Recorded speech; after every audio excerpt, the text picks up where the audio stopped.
আরে রকি, সকাল সকাল হাঁটতে দেখলাম, ব্যাপার কি? শীতেও শরীর চর্চা? হ্যাঁ? আরে হ্যাঁ ভাই, শীত মানেই তো আর কম্বল জড়িয়ে পড়ে থাকা নয়। এই সময় তো শরীর চর্চার মজা।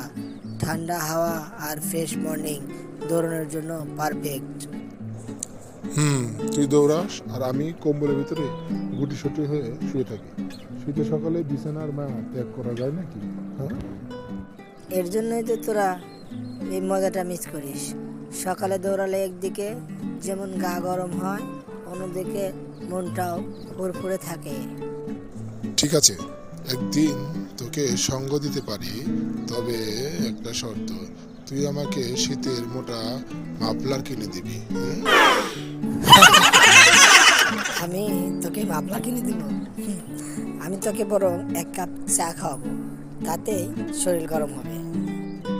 চা ভালো, কিন্তু একটা কথা বলতো, শীতে দৌড়ালে তো ঠান্ডা লেগে যাবে না আবার? ধুর, ঠান্ডা লাগার চেয়ে শরীর আরো শক্তিশালী হবে। তবে শীতে শরীর গরম রাখতে হলে ভালো ব্যায়াম করতে হবে অবশ্যই। আচ্ছা, ঠিক আছে, পরের বার বলিস, তখন একদিন দেখবো। তবে দৌড়ানোর ফলে আবার পায়ের ব্যথা বেশি হয় কিনা? ব্যথা হবে না রে, হবে না। বরং দৌড়ানোর পর দেখবি কি শান্তি। এই শীতে মোটা হয়ে যাবার আগে একটু ফিট হয়ে নে। তোর কথা শুনে মনে হচ্ছে সকালে দৌড়ানো শরীরের জন্য খুবই উপকার। হ্যাঁ, তাহলে আমাকে প্রতিদিন সকালে ডেকে নিয়ে যাবি। আর কথাটা মনে রাখিস কিন্তু, প্রত্যেক দিন তোকে কিন্তু আমাকে চা খাওয়াতে হবে, ঠিক আছে?